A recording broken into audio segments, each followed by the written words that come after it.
हे hello everybody. कैसे हो सारे? सब बढ़िया ही होंगे। तो आज हम लोग क्या देखने वाले हैं? आज हम लोग आगे बात करेंगे, क्लासिफिकेशन ऑफ मैटर्स की बात कर रहे थे, ठीक है। उसी में हम लोग थोड़ी सी बात कर लेंगे एलिमेंट के बारे में। एलिमेंट में जो सब एटॉमिक पार्टिकल्स होते हैं उनके बारे में डिस्कस करेंगे।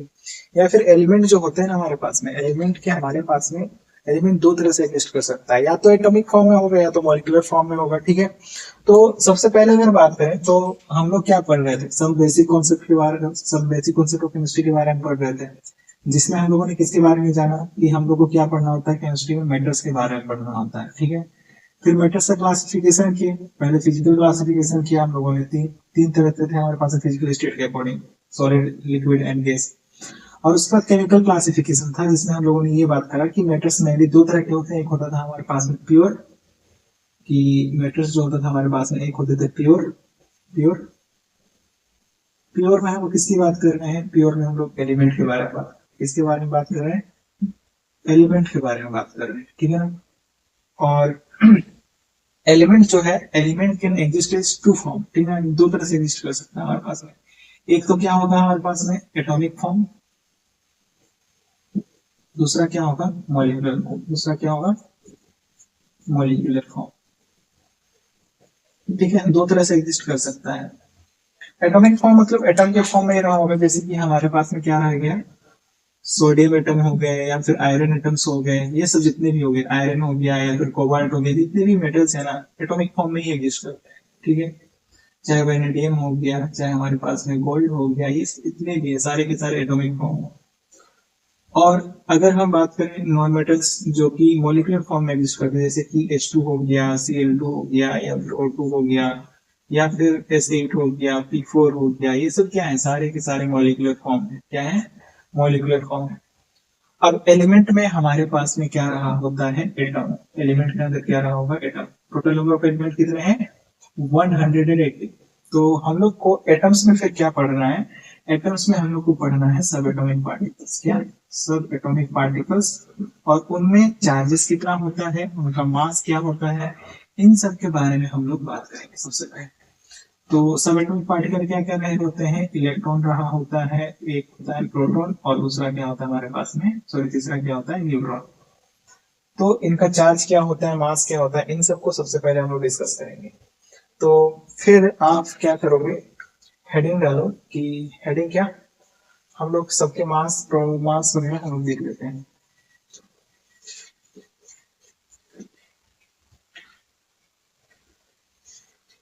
तो हम लोग इसको देखने के लिए जा रहे हैं, सब एटॉमिक पार्टिकल्स। एटम्स में क्या होते हैं? सब एटॉमिक पार्टिकल्स। सब एटॉमिक पार्टिकल्स। सब एटॉमिक पार्टिकल्स जैसे कि हमारे पास में क्या हो सकता है? Electron, proton and neutron. और अगर हम बात करें ना, एटम को रिप्रेजेंट कर लेते हैं, मतलब रिप्रेजेंट इन द सेंस क्या कि एक एटम, ये न्यूक्लियस है, ये हमारे पास में क्या है? Circular orbits. कुछ इस तरह से बना लो, ठीक है। यहाँ पर क्या है? ये हमारे पास में न्यूक्लियस। इसी को क्या कहा जाता है? Nuclear part. Nuclear part. और ये जो हमारे पास में सर्कुलर ऑर्बिट्स हैं, इनको क्या कहा जाता है? Extra nuclear part. इनको क्या कहा जाता है? Extra nuclear part. इसमें कौन प्रेजेंट रहेंगे? इलेक्ट्रॉन्स। और इसमें कौन प्रेजेंट रहे होंगे? Protons and neutrons. और मास जो है इन्हीं से आता है। आगे चल के हम लोग बात करेंगे कि इलेक्ट्रॉन का मास जो होता है ना, वो नेग्लिजिबल होता है। तो अब देखो, सबसे पहले अगर बात करें ना, कि ये जो प्रोटॉन और न्यूट्रॉन होता है ना, इन्हीं को क्या कहा जाता है? एक साथ में न्यूक्लियॉन्स कहा जाता है। क्या कहा जाता है? न्यूक्लियॉन्स। और यहीं से क्या निकल करके आता है? Mass number. क्या निकल करके आएगा? मास नंबर। और प्रोटॉन जितने होते हैं एटम्स में, वही होता है हमारे पास में एटॉमिक नंबर, जिसको कि हम लोग किससे रिप्रेजेंट करते हैं? रिप्रेजेंट करते हैं जेड से। और मास नंबर को रिप्रेजेंट करते हैं ऐसे, राइट। अब देखो हम इलेक्ट्रॉन, प्रोटॉन और न्यूट्रॉन के चार्जेस और मास के बारे में बात कर लेते हैं। Electron, proton and neutron. सबसे पहले हम मास के बारे में बात करेंगे। मास जो होता है इलेक्ट्रॉन का वो कितना होता है 9.1 इंटू 10⁻31 kg। और प्रोटॉन की मास करें, प्रोटॉन के मास की बात करें तो प्रोटॉन का मास कितना होता है 1.672 इंटू 10⁻27 kg।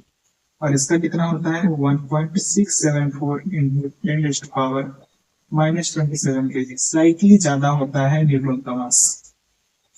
अगर हम चार्ज के बारे में बात करें तो चार्ज क्या होता है, तो इलेक्ट्रॉन का चार्ज होता है -1.6 इंटू 10⁻19 कूलम। और प्रोटॉन की बात करें तो प्रोटॉन का होता है 1.6 इंटू 10⁻19 कूलम। और न्यूट्रॉन का कोई भी चार्ज नहीं होता है। और अगर रिलेटिव चार्ज के बारे में बात करें तो रिलेटिव चार्ज क्या रहा होता है, रिलेटिव चार्ज इसका रहा होता है हमारे पास में -1, इसका रहा होगा +1 एंड इसका रहा होता है 0। तो ये हमारे पास में मास और चार्ज को लेकर के बात हो गई, ठीक है। अब हम लोग बात करेंगे कैलकुलेशन ऑफ, सबसे पहले रिप्रेजेंटेशन की बात करेंगे, उसके बाद calculation of electron, proton and in an atom, की कोई भी एटम में या फिर मॉलिक्यूल में, कोई भी आयंस में किस तरह से नंबर ऑफ इलेक्ट्रॉन, प्रोटॉन और न्यूट्रॉन कैलकुलेट किया जाता है, ठीक है ना। तो नोट कीजिए था।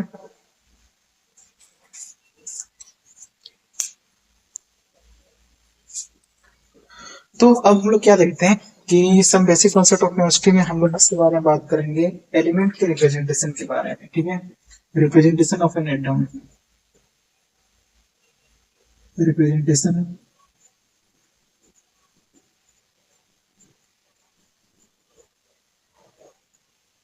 Of an atom of an element, कि कोई भी एलिमेंट का एटम का रिप्रेजेंटेशन किस तरीके से किया जाता है। तो रिप्रेजेंट करने का तरीका रहा होता है सबसे पहले सिंबल, यहाँ पर नीचे में क्या रहा होगा एटॉमिक नंबर, एंड यहाँ ऊपर क्या रहा होता है मास नंबर। आप चाहो तो दोनों को एक साइड में भी लिख सकते हो, यानी कि सिंबल है atomic number and there is the mass number.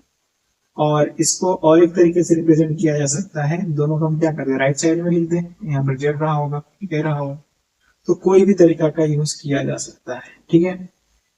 और जेड जो है, जेड क्या रहा होता है एटॉमिक नंबर, जेड क्या रहा होता है atomic number, and A is what, A is the mass number. A क्या है, ए है मास नंबर। और ये जो एक्स है ना, ये हमारे पास में क्या है सिंबल ऑफ एलिमेंट, कोई भी एलिमेंट है उसका क्या रहा होगा सिंबल रहा होगा। ये बात रही होती है रिप्रेजेंटेशन को लेकर। अब बात करते हैं कि इलेक्ट्रॉन, प्रोटॉन और न्यूट्रॉन, इनका कैलकुलेशन किस तरह से कर सकते हैं हम लोग। तो लिखो कि हेडिंग क्या डालोगे, calculation of electron, proton and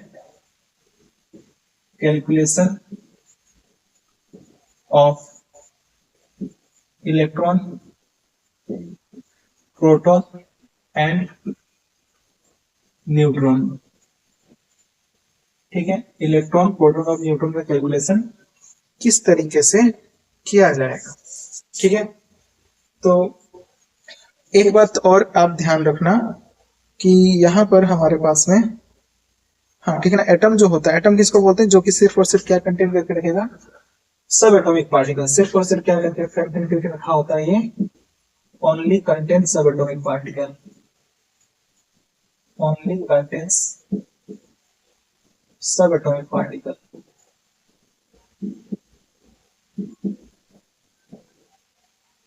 तो कैलकुलेशन कैसे करेंगे, जैसे कि एक एग्जांपल ले लेते हैं हम लोग, एग्जांपल हम लोग किसका ले लेते हैं यूरेनियम का, ठीक ना। यूरेनियम जिसका कि हमारे पास में एटॉमिक नंबर कितना होता है 92 एंड मास नंबर इज 238, तो हम लोग निकाल सकते हैं। तो नंबर ऑफ प्रोटॉन कितना हो जाएगा, number of proton will be equal to the atomic number atomic number, and atomic number कितना है 92। और अगर इलेक्ट्रॉन की बात करें, नंबर ऑफ इलेक्ट्रॉन की बात करें, तो नंबर ऑफ इलेक्ट्रॉन कितना हो जाएगा, जितने प्रोटॉन होते हैं ना उतना ही क्या होता है हमारे पास में इलेक्ट्रॉन्स होते हैं। तो इलेक्ट्रॉन कितने हो जाएंगे 92। एंड नंबर ऑफ न्यूट्रॉन की बात करें तो मास नंबर किससे आता है, अगर हम बात करें ना मास नंबर के बारे में, मास नंबर आता है प्रोटॉन और न्यूट्रॉन के समेशन से। तो हमको पता है प्रोटॉन कितने हैं, मास नंबर कितना है, तो मास नंबर कितना है 238। इसको हम लोग अगर हम लोग रीअरेंज करें तो नंबर ऑफ न्यूट्रॉन निकाल सकते हैं। नंबर ऑफ न्यूट्रॉन ये कितने के इक्वल आएगा, मास नंबर दैट इज 232, मतलब कितना, पहले आप लिखो फॉर्मूला, मास नंबर को किससे रिप्रेजेंट करते हैं ए, माइनस में क्या हो जाएगा, प्रोटॉन को हम क्या बोलते हैं जेड ही तो बोलते हैं ना, एटॉमिक नंबर ही तो बोलते हैं। तो ये हमारे पास है नंबर ऑफ न्यूट्रॉन निकालने का फॉर्मूला आता है, ठीक है। अब देखो नंबर ऑफ न्यूट्रॉन कैसे निकाल लोगे, मास नंबर कितना है 232, माइनस में कितना हो जाएगा 92, कितना निकल के आएगा 0 4 and 1, 140 number of neutrons present होंगे। तो इस तरह से कैलकुलेट किया जाता है। एक बात आपको ध्यान में रखनी है, नोट में इस बात को आप लिख लो, क्या लिख लोगे, number in any neutral atom, in a neutral atom, कोई भी न्यूट्रल एटम है उसमें जितने नंबर ऑफ क्या होंगे, नंबर ऑफ प्रोटॉन होंगे उतने ही क्या होंगे नंबर ऑफ इलेक्ट्रॉन। ये इलेक्ट्रिकली क्या होते हैं, न्यूट्रल होते हैं, यानी कि इन पर कोई भी चार्ज नहीं होगा। तो उस केस में हमारे पास में नंबर ऑफ प्रोटॉन जितने होंगे उतने क्या होंगे नंबर ऑफ इलेक्ट्रॉन्स होंगे। बट आयंस के केस में ऐसा नहीं होता है, ठीक है ना, तो उसको भी हम लोग देखेंगे। अब देखो कोई भी अगर मॉलिक्यूल दिया होगा तो उस केस में हम लोग कैसे निकालेंगे, ठीक है। तो सबसे पहले देखो मॉलिक्यूल्स के केस में, जैसे कोई एक मॉलिक्यूल ले लेते हैं H2SO4, let's suppose the example is H2SO4, लिखना हो चुका है, देख लो एक बात। अब जो है अगर मॉलिक्यूल्स रहा होगा तो मॉलिक्यूल्स के केस में हम लोग कैसे कैलकुलेट करते हैं, ठीक है। तो हम लोग बात करते हैं मॉलिक्यूल्स के बारे में, ठीक है। मॉलिक्यूल्स, जैसे कि मॉलिक्यूल्स में हम क्या ले लिए H2SO4, क्या ले लिया हमने H2SO4। क्वेश्चन क्या है, calculate the number of electron, proton and neutron. तो इलेक्ट्रॉन की बात करी जाएगी तो इलेक्ट्रॉन कितने हो जाएंगे, हम लोग सबसे पहले क्या करेंगे, अब देखो इनिशियली जब स्टार्ट करोगे तो आप क्या करोगे, सबका अलग अलग करके निकाल लो। तो इलेक्ट्रॉन के कितने हो, हाइड्रोजन के कितने हो गए 2 इलेक्ट्रॉन, सल्फर का एटॉमिक नंबर कितना होता है 16, तो क्या हो जाएगा 16, और ऑक्सीजन कितने हैं 4 है ना, और एक ऑक्सीजन में इलेक्ट्रॉन कितने रहे होते हैं 8, तो क्या हो जाएगा इंटू में 8, तो क्या निकल के आएगा 2 प्लस में 16 और प्लस में कितना हो जाएगा 32, कितना निकल के आएगा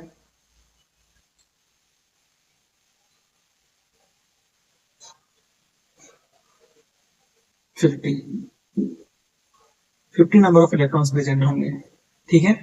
इस तरह से कैलकुलेट किया जाता है। अब अगर हम बात करें प्रोटॉन के बारे में, तो प्रोटॉन कितना हो जाएगा, प्रोटॉन जितना एटॉमिक नंबर है उतना ही हमारे पास में प्रोटॉन रहे होंगे, क्योंकि प्रोटॉन जितना होगा उतना ही हमारे पास में क्या होगा इलेक्ट्रॉन भी होगा, क्योंकि एक न्यूट्रल हमारे पास में है ना, कोई भी चार्ज नहीं है, इसी वजह से हमारे पास में जितने प्रोटॉन होंगे उतने क्या आएंगे इलेक्ट्रॉन आएंगे। पहले प्रोटॉन को डायरेक्टली कैलकुलेट किया जा सकता है, फिर इलेक्ट्रॉन, क्योंकि न्यूट्रल है ना, कोई दिक्कत वाली बात ना है।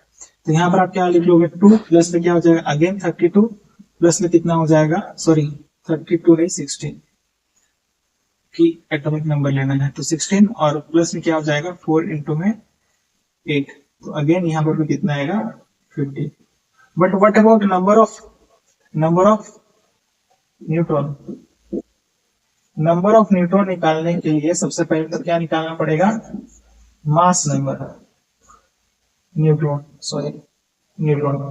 नंबर ऑफ न्यूट्रॉन निकालने के लिए आपको निकालना पड़ेगा मास नंबर। तो मास नंबर कैसे निकालेंगे, हाइड्रोजन का मास कितना होता है, हाइड्रोजन का मास होता है 2, सॉरी 2 हाइड्रोजन है ना, तो 2 हो गया, 1 हाइड्रोजन का 1 होता है। सल्फर कितना होता है 32, और ऑक्सीजन 4 है, तो फिर कितना हो जाएगा 4 इंटू में 16, तो कितना निकल के आएगा यहाँ से 2 प्लस 32 प्लस में 64, तो 64 32 कितने हो गए 96 और 2 कितने हो गए 98, कितने हो गए 98। तो नंबर ऑफ न्यूट्रॉन निकालने का फॉर्मूला क्या निकल के आया था a माइनस जेड। a कितना है 98, z कितना है 50, तो कितना निकल के आएगा यहाँ पर से 48। This will be the number of neutron. ठीक है, तो इस तरह से कैलकुलेट किया जाता है। कोई भी मॉलिक्यूल दे दिया जाए आपको तो इस तरह से कैलकुलेट, चाहे कितना ही बड़ा को क्यों ना मॉलिक्यूल हो, आप उसमें क्या कर सकते हो number of electron proton and neutron calculate कर सकते हो। ठीक है, जैसे कि अब हम लोग बात कर लेते हैं आयन के बारे में, ठीक है ना, कि आयंस में कैसे कैलकुलेट किया जाता है। ठीक, तो इतना लिख लो पहले और उसके बाद हम लोग आयंस को डिस्कस करते हैं। आयन के कैसे निकालेंगे हम लोग।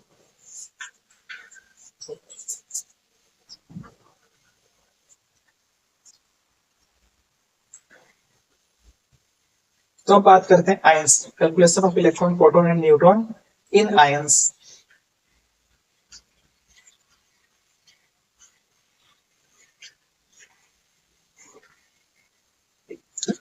पहली बात तो आयंस किसको बोलते हैं, व्हाट आर आयंस। तो आयंस क्या होते हैं, आयंस वो सारे स्पीसीज होते हैं जो कि इलेक्ट्रिकली न्यूट्रल नहीं होते हैं, ठीक है ना, यानी कि चार्ज कैरी कर रहे होंगे, उनको हम लोग बोलेंगे आयंस। और दो तरह के चार्ज हो सकते हैं, या तो पॉजिटिव चार्ज होगा या तो नेगेटिव चार्ज होगा। ठीक है, तो पॉजिटिवली चार्ज स्पीसीज को हम लोग बोलते हैं कैटायन, और जो नेगेटिवली चार्ज स्पीसीज होगा उसको हम लोग बोलेंगे एनायन। ठीक है, तो देखो आयंस, सबसे पहले तो आप लिख लो आयंस किसको बोलते हैं। आयंस जो कि क्या कंटेन करके रखेंगे, कंटेन्स ओनली सब एटॉमिक पार्टिकल, कंटेन्स ओनली सब atomic particles but not electrically neutral, but वो इलेक्ट्रिकली न्यूट्रल नहीं होगा।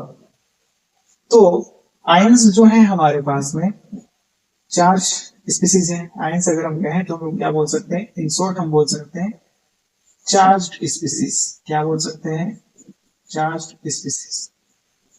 अब ये जो आयंस है ये दो तरह के हो सकते हैं। एक क्या होगा हमारे पास में कैटायन होगा, कैटायन, और दूसरा क्या होगा हमारे पास में एनायन होगा। कैटायन किसको बोलेंगे, जो पॉजिटिवली चार्ज होगा। कैसा चार्ज होगा, पॉजिटिवली चार्ज। और एनायन किसको बोलेंगे, जो क्या होगा नेगेटिवली चार्ज, नेगेटिवली चार्ज जो होगा उसको हम लोग बोलेंगे anion, right. And cation is form, it is form by loss of electron, it is form by, it is formed by loss of electron, loss of electron। ये कैसे form होता है, जब इलेक्ट्रॉन क्या करता है, लॉस करता है, लूज करता है। और ये कैसे फॉर्म होता है, it is form, it is form by gain of electron. कैसे फॉर्म होता है, इलेक्ट्रॉन गेन करके फॉर्म होता है, राइट। तो ये हमारे पास में दो तरह के क्या होते हैं, आयंस होते हैं। जैसे कि सोडियम जो है ना, एग्जांपल के तौर पर बात करें, सोडियम क्या करेगा, अपना एक इलेक्ट्रॉन लूज किया और क्या अपना लिया, सोडियम प्लस। जितना इलेक्ट्रॉन लूज करेगा उतना ही हमारे पास में प्लस चार्ज कैरी करेगा। जैसे कि दो इलेक्ट्रॉन, जैसे कि मान के चलो कि मैग्नीशियम आयन है, ठीक है ना, तो मैग्नीशियम जो है ना, मैग्नीशियम कैसे फॉर्म हुआ होता है, मैग्नीशियम का आयन, मैग्नीशियम अपना दो इलेक्ट्रॉन लूज करेगा तो यहाँ पर 2 प्लस चार्ज आएगा, और यहाँ पर क्या हो जाएंगे, दो इलेक्ट्रॉन इन्होंने लूज किया है। अगर हम बात करें इसके ऑपोजिट, एनायन में बात करें तो इसके ऑपोजिट में क्या हो जाएगा, जैसे कि फ्लोरीन है, फ्लोरीन ने क्या किया, एक इलेक्ट्रॉन गेन किया, क्योंकि एक इलेक्ट्रॉन गेन किया है तो माइनस चार्ज आएगा। अब लेट सपोज कि ऑक्सीजन है, ऑक्सीजन क्या कर रहा है, दो इलेक्ट्रॉन गेन कर रहा है, तो इस पर चार्ज क्या आएगा, O2 माइनस। मतलब ये क्या है, इलेक्ट्रॉन इसने लूज किया है। यानी कि कहने का मतलब क्या है कि जब आयंस के केस में हम लोग क्या निकालेंगे, नंबर ऑफ इलेक्ट्रॉन, तो जितना पॉजिटिव चार्ज कैरी कर रहा होगा उतना क्या करना पड़ेगा, माइनस करना पड़ेगा। ठीक है, न्यूट्रल में जितने होने चाहिए थे उसमें से उतने क्या करने होंगे, माइनस करने होंगे।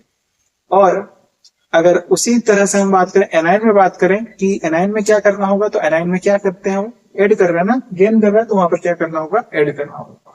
नोट करो। इसके बाद में हम लोग बात करते हैं कि आयंस में कैलकुलेट कैसे करेंगे सब एटॉमिक पार्टिकल्स का। ठीक है,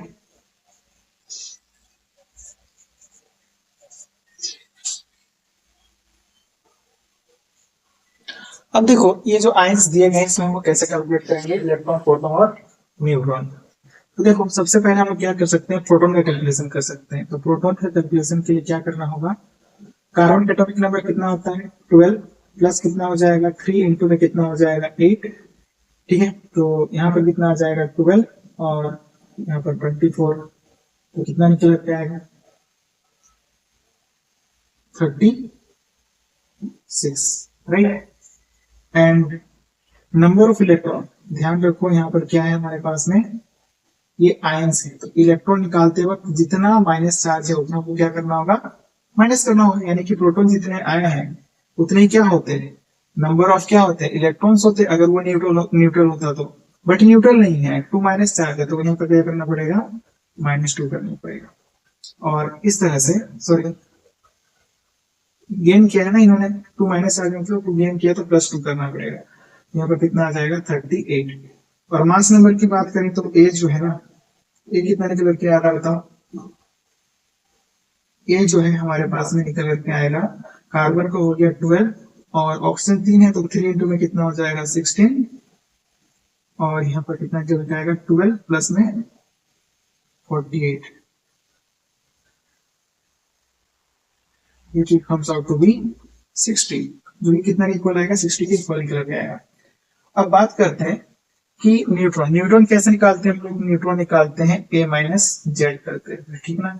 तो A निकल के आया 60 और जेड कितना हमारे पास में 38, तो कितने निकल के आएंगे 12। तो इस 12 नहीं, सॉरी 12 नहीं आएंगे, 22 आएंगे, कितने आएंगे 22।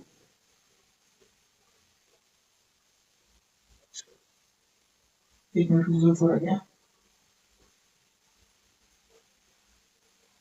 नहीं ठीक है, ठीक है। तो इस तरह से हमारे पास में 22 क्या निकल के आएंगे, नंबर ऑफ न्यूट्रॉन्स निकल करके आएंगे CO3 2 -3। और इसको हम लोग बोलते हैं कार्बोनेट आयन। और ये जो है H3O+, इसको हम लोग बोलते हैं हाइड्रोनियम आयन। तो इसमें कैसे निकालेंगे, अगेन देख लो आप, प्रोटॉन की बात करें तो प्रोटॉन के लिए कितना हो जाएगा, प्रोटॉन के लिए हो जाएगा, ऑक्सीजन की बात करें तो ऑक्सीजन में कितना होता है 8, और हाइड्रोजन में कितना हो जाएगा, हाइड्रोजन में हमारे पास में 3, तो कितने हो गए 11। 11 प्रोटॉन प्रेजेंट है। इलेक्ट्रॉन की बात करें तो जितना हमारे पास में प्रोटॉन है उतने ही होने चाहिए थे किसमें, जब वो न्यूट्रल होता, तो न्यूट्रल होता तो कितने होते हैं 11 होते। बट ये पॉजिटिवली चार्ज है, मतलब उतना इलेक्ट्रॉन लॉस किया है जितना पॉजिटिव चार्ज है, तो कितना पॉजिटिव चार्ज है 1, तो फिर क्या हो जाएगा 11 minus 1, that will be equal to the 10। And अगर हम न्यूट्रॉन की बात करें तो न्यूट्रॉन कैसे निकालेंगे, न्यूट्रॉन इज इक्वल टू क्या होता है, मास नंबर माइनस में क्या होता है जेड। तो मास नंबर कितना निकल के आएगा इसका, ऑक्सीजन में कितना होता है 16, है ना, और हाइड्रोजन के तो होते ही नहीं है, न्यूट्रॉन तो होते ही नहीं है। तो मास नंबर कितना निकल के आएगा बताओ, सबका अलग अलग करके निकालना पड़ेगा, ठीक है ना। इस वाले केस में तो एक करके एक ही जगह पर निकाल दिया, बट इस वाले केस में ऐसा नहीं निकाल सकते। क्यों नहीं निकाल सकते, क्योंकि इसमें हाइड्रोजन के पास में है, होता ही नहीं है न्यूट्रॉन, हाइड्रोजन के पास में नहीं होता है। तो आप लिख लो नोट में, इस बात को लिख लो, क्या बात लिख लो, hydrogen do not contain neutron, hydrogen के पास में न्यूट्रॉन होता ही नहीं है, ठीक है ना। तो यहाँ पर हम लोग डायरेक्टली भी कर सकते हैं कि 8 माइनस कितना हो जाएगा, सॉरी 16 माइनस में मास नंबर माइनस में क्या हो जाएगा 8, तो कितना निकल के आएगा 8, नंबर ऑफ न्यूट्रॉन कितने हो जाएंगे 8 हो जाएंगे, ठीक है। तो इस तरह से कैलकुलेशन किया जाता है। और इसको हम लोग क्या बोलते हैं, अमोनियम आयन, इसी को हम लोग क्या बोलते हैं, अमोनियम आयन। तो इसमें अगर बात करी जाएगी तो प्रोटॉन कितने हो जाएंगे, एटॉमिक नंबर नाइट्रोजन का कितना होता है 7, हाइड्रोजन कितने हैं 4, तो प्रोटॉन कितने हो जाएंगे यहाँ पर 4, that will comes out to be 11। Again अगर हम बात करें इलेक्ट्रॉन के बारे में तो इलेक्ट्रॉन कितना हो जाएगा, तो इलेक्ट्रॉन न्यूट्रल होता है तो फिर कितने होते हैं 11 होते हैं, बट एक इलेक्ट्रॉन इसमें लूज किया है तो माइनस में कितना हो जाएगा 1, that will comes out to be 10। And neutron की बात करी जाए तो न्यूट्रॉन क्या हो जाएंगे a माइनस में क्या हो जाएगा Z। तो मास में पर कितना किसका लेंगे, नाइट्रोजन का सिर्फ लेने की जरूरत है, हाइड्रोजन में तो होते ही नहीं है ना, तो यहाँ पर कितना हो जाएगा 7 और माइनस में सॉरी मास नंबर कितना आएगा, नाइट्रोजन का 14 होता है ना, तो 14 माइनस में 7 कितने के इक्वल आएगा 7। और C2O4 2 माइनस, इसको हम लोग बोलते हैं ऑक्सोलेट आयन, इसको क्या बोलते हैं ऑक्सोलेट आयन, ठीक है। अब देखो C2O4 तो क्या हो जाएगा, प्रोटॉन की बात करें तो प्रोटॉन कितने हो जाएंगे, 2 कार्बन है ना, तो 2 इंटू में क्या हो जाएगा 6 प्लस में क्या हो जाएगा 4 इंटू 8, तो कितने हो जाएंगे 12 प्लस 32 इज इक्वल टू कितना निकल के आएगा 44। प्रोटॉन के बाद अगर हम बात कर लें इलेक्ट्रॉन के बारे में तो इलेक्ट्रॉन कितने आएंगे, जितने प्रोटॉन थे उतने ही आते, कब अगर न्यूट्रल रहता। और यहाँ पर देखो हमारे पास में 2 माइनस चार्ज है, मतलब 2 इलेक्ट्रॉन इसने क्या किया है गेन किया है, तो 44 minus 2 that will comes out to be 46। And what about neutron, neutron is equal to क्या हो जाता है a माइनस में z। तो टोटल मास कितना निकल के आएगा, इसमें टोटल मास निकालते हुए कर सकते हैं क्योंकि हाइड्रोजन नहीं है, हाइड्रोजन रहेगा तब आपको ध्यान में रखना है कि हाइड्रोजन जो है न्यूट्रॉन कंटेंट करके नहीं रहता है, ठीक है। ए कितना निकल के आएगा 2 इंटू में कितना हो जाएगा 12 माइनस में क्या हो जाएगा जेड यानी कि 4 हाँ सॉरी मास नंबर तो कंप्लीट नहीं किया ना, प्लस कितना हो जाएगा 4 इंटू में माइनस 4 इंटू में 16, ये हो गया। ये मास नंबर निकल के आया, माइनस क्या हो जाएगा जेड, जेड कितना निकल के आया है atomic number that is proton, number of proton 44, तो यहाँ पर कितना आ जाएगा 24 प्लस में कितना आ जाएगा 64 माइनस में 44, तो ऐड कर दो कितना हो जाएगा 88 माइनस में 44 कितने निकल के आएंगे 44, ठीक है। This will be the number of neutron. तो नोट करने वाली बात क्या है कि इस वाले केस में हम लोग नंबर ऑफ इलेक्ट्रॉन प्रोटॉन और न्यूट्रॉन कैसे कैलकुलेट करते हैं आयंस के केस में, तो उसको हम लोग लिख लेंगे और उसके बाद हम लोग आगे बढ़ेंगे, ठीक है। तो पहले इतना नोट कर लो और उसके बाद हम लोग बात करते हैं कि आयंस के केस में कैसे निकालते हैं, फॉर्मूला क्या रहा होता है।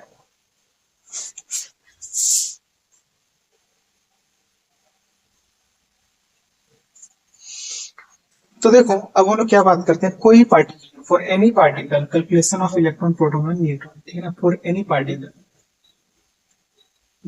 फॉर एनी पार्टिकल, चाहे वो एटम हो, चाहे वो आयंस हो, चाहे वो हमारे पास में मॉलिक्यूल्स हो, ठीक है। इसमें हम लोग कैसे कैलकुलेट करते हैं, ठीक है। सबसे पहले अगर हम बात करें नंबर ऑफ प्रोटॉन्स के बारे में, नंबर ऑफ प्रोटॉन्स, तो नंबर ऑफ प्रोटॉन्स क्या होंगे summation of Z of each atom, हर एक एटम का क्या एटॉमिक नंबर, वही हमारे पास में क्या होंगे total number of proton. Second number पर क्या लिख सकते हैं number of electron is equal to क्या हो जाएगा summation of total number of proton, total या फिर हाँ डायरेक्टली आप लिख लो कोई दिक्कत ना है, total number of proton, total number of protons minus में क्या हो जाएगा चार्ज अलोंग विद साइन, याद रखना चार्ज अलोंग विद साइन, मतलब समझो ना कि अगर मेरे पास क्या रहा था नेगेटिवली चार्ज रहा, मतलब इलेक्ट्रॉन गेन क्या है ना, तो नेगेटिव नेगेटिव क्या हो जाएगा पॉजिटिव, ऐड कर देंगे हम लोग तब, और अगर पॉजिटिव होगा तो पॉजिटिव नेगेटिव नेगेटिव, यानी कि पॉजिटिव चार्ज कब आता है, जब इलेक्ट्रॉन लूज किया होगा। ठीक है, तो इस तरह से आया होता है। और थर्ड नंबर पर हम क्या लिख सकते हैं, number of neutron, number of neutrons. तो नंबर ऑफ न्यूट्रॉन्स निकालने के लिए फॉर्मूला क्या रहा होता है, ए माइनस में Z, A minus Z of each atom, A minus Z of each atom. हर एक एटम का हम लोग निकाल कर क्या कर देंगे, सम कर देंगे, तो क्या मिल जाएगा, नंबर ऑफ न्यूट्रॉन्स मिल जाएंगे। ठीक है, ये बात आपको ध्यान में रखना है। कुछ एग्जांपल दे रहे हैं, उसको आप ट्राई करना, ठीक है ना। जैसे कि क्वेश्चन क्या है हमारे पास में, क्वेश्चन हम दे रहे हैं CuSO4 इंटू 5H2। निकाल सकते हो आप, मॉलिक्यूल बड़े ही दिखने में बड़ा हो, लेकिन आप निकाल सकते हो ना। यहाँ पर क्या हो जाएगा, 10 हाइड्रोजन हो जाएंगे, 5 2 10, और यहाँ पर ऑक्सीजन 5 है। ठीक है, इस तरह से आप कैलकुलेट कर लोगे आप इसको। इसके अलावा SO4 2 माइनस हो गया, SO4 2 माइनस हो गया। बहुत सारे एग्जाम्पल ले सकते हैं हम लोग।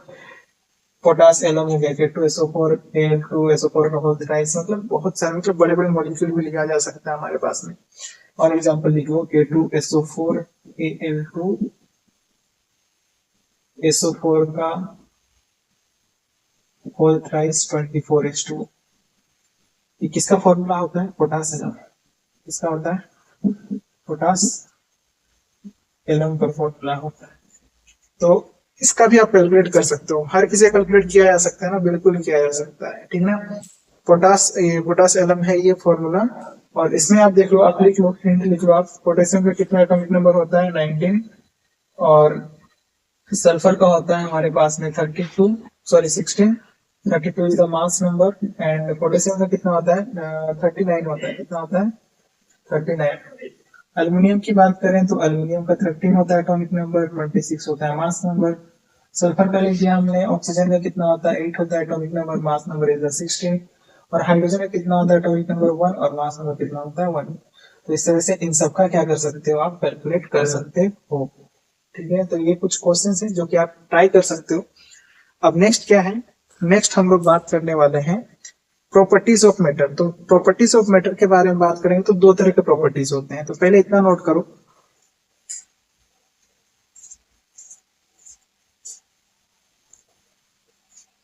अब देखो प्रॉपर्टीज के बारे में बात करें। प्रॉपर्टीज अगर हम बात करें मैटर्स के प्रॉपर्टीज के बारे में, दो तरह के प्रॉपर्टीज होते हैं। मैटर्स के किसके बारे में बात कर रहे हैं, प्रॉपर्टीज के बारे में। प्रॉपर्टीज दो तरह के प्रॉपर्टीज होते हैं। एक क्या होते हैं हमारे पास में, फिजिकल प्रॉपर्टीज, फिजिकल प्रॉपर्टीज। और दूसरे तरह के प्रॉपर्टीज क्या रहे होते हैं, केमिकल प्रॉपर्टीज, केमिकल प्रॉपर्टीज। ठीक है, तो फिजिकल प्रॉपर्टी किसको बोलते हैं, property which are observe by changing in the composition और आइडेंटिटी। यानी कि कॉम्पोजिशन में चेंज करके जो ऑब्जर्व किया जाता है, उस तरह के प्रॉपर्टी को हम लोग बोलते हैं फिजिकल प्रॉपर्टी। जैसे कि मेल्टिंग पॉइंट हो गया, बॉइलिंग पॉइंट हो गया, ऑर्डर हो गया, यानी कि किस तरह का महक रहा है, फिर टेस्ट कैसा है। ये सब सारे के सारे कैसे हैं, फिजिकल प्रॉपर्टीज हैं। सारे के सारे कैसे हैं, फिजिकल प्रॉपर्टी, यानी कि बिना चेंज किए ऑब्जर्व किए जाते हैं। ठीक है, तो आप क्या लिखोगे, प्रॉपर्टीज, क्या लिख लोगे, properties which are observe, properties of matters which are observed without changing in the composition और आइडेंटिटी। जैसे कि एग्जाम्पल के तौर पर आप लिख सकते हो, एग्जाम्पल के तौर पर हमारे पास में बॉइलिंग पॉइंट हो सकता है, मेल्टिंग पॉइंट हो सकता है, ऑर्डर हो सकता है, यानी कि स्मेल वगैरह, या फिर हमारे पास में टेस्ट हो सकता है। ये सब सारे के सारे जो है ना, सारे के सारे फिजिकल प्रॉपर्टी है, जो कि कॉम्पोजिशन में बिना चेंज किए क्या क्या किए जाते हैं, ऑब्जर्व किए जाते हैं। और कुछ ऐसे भी प्रॉपर्टीज होंगे जो कि केमिकल चेंज करने के बाद ऑब्जर्व किए जाते हैं। तो आप क्या लिखोगे, properties of matters which are observe, properties of matters which are observed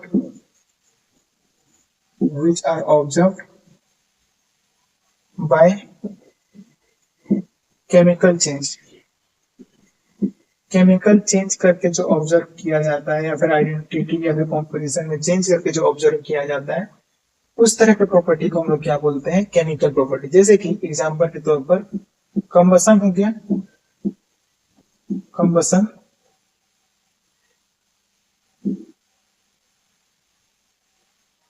combustion की बात करें तो कंबसन क्या हमारे पास में एक तरह का केमिकल प्रॉपर्टी है। इसके अलावा एसिडिटी हो गया या फिर बेसिसिटी हो गया, एसिडिटी, बेसिसिटी, और ऐसे बहुत सारे कोई भी केमिकल रिएक्शन है वो सारी के सारी क्या है, केमिकल प्रॉपर्टीज है, केमिकल प्रोसेसेस हैं, केमिकल प्रोसेसेस यानी कि केमिकल चेंजेस होंगे उसमें, ठीक है ना।